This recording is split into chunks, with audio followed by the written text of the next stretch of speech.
Kama ni mara yako ya kwanza unatembelea chaneli yetu ya Top 5 Media, tunakuomba ubonyeze neno subscribe, kisha kwa chini itatokea alama ya kengele. Tunakuomba ubonyeze kengele hiyo ili uwe wa kwanza kupokea taarifa katika chaneli yetu. Asante.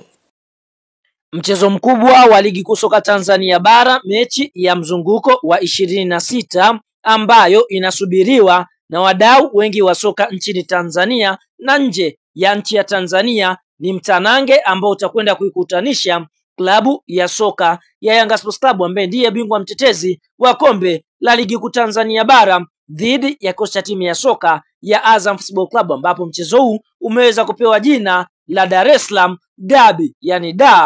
Derby, ambapo kwa upande mwingine mchezo huu unatarajiwa kuchezwa tarehe 10 mwezi wa 4 mwaka 2025 majira ya saa 1 usiku katika uwanja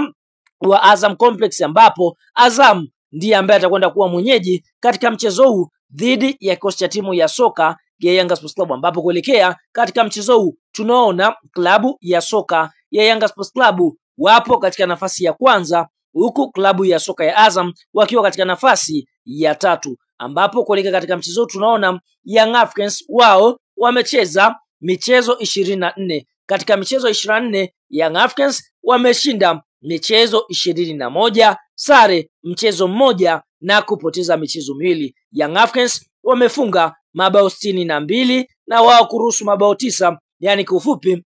Young Africans ama timu ya wananchi wana goal difference ya mabao 53 wakiwa na alama 64 kileleni mwa msimamo wa ligi kuu ya NBC. Lakini Young Africans wanakwenda kukutana na Azam ambao wao wanakamata nafasi ya tatu wakiwa wamecheza michezo 25. Azam Football Club wameshinda michezo 15, sare michezo 6 na kupoteza michezo 4. Azam Football Club wamefunga mabao 38 na wao kuruhusu mabao 13, yani kiufupi goal difference ni mabao 25 wakiwa na alama 51 katika nafasi ya tatu ya msimamo wa ligi kuu ya NBC kwa msimu wa mwaka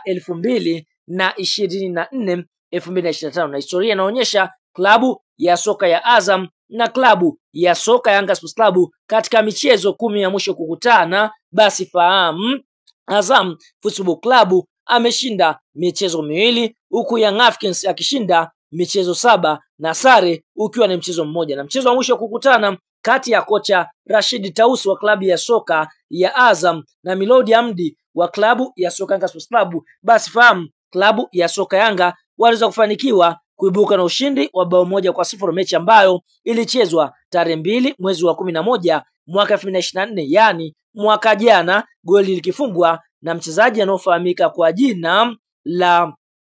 Gibril Sila. Bwana, kabla ya kuendelea mbali, kama ni mshabiki wa Yanga Sports Club, unaamini kikosi cha timu ya soka ya Yanga kitakwenda kuibuka na ushindi mbele ya kikosi cha timu ya soka ya Azam Football Club, ama kama unaamini Azam atakwenda kuibuka na ushindi, like video yetu, alafu sasa tuende kwenye comment section katuambie kwenye katika mchezo huu, je, ni klabu gani ambayo unaiona itakwenda kuibuka na ushindi, na je, ni ushindi wa mabao mangapi?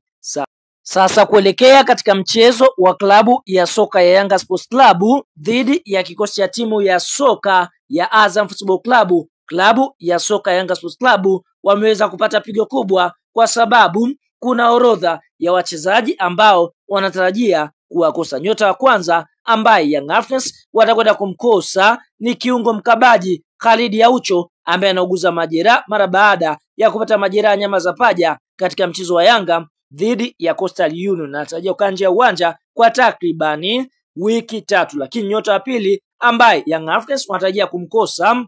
ni fullback ya kulia, hapa tukienda kumuongelea Yao Otola Kwasi ambaye naye pia anauguza majeraha ya kifundo cha mguu ambayo aliyapata akiwa na klabu ya soka Yanga Sports Club. Na nyota wa mwisho ambaye Young Africans wanatarajia kumkosa ni fullback namba 3, hapa tukienda kumuongelea mchezaji anaofahamika kwa jina la Nixon Clement Kibabage ambaye naye pia alishindwa kuendelea katika mchezo wa Yanga Sports Club dhidi ya kikosi cha timu ya soka ya Coastal Union. Kwa hiyo ndio orodha ya wachezaji ambao Young Africans wanatarajia kuwakosa kuelekea katika mchezo wao wa ligi kuu ya NBC dhidi ya kikosi cha timu ya soka ya Azam ukiwa na mchezo wa Kariakoo Derby.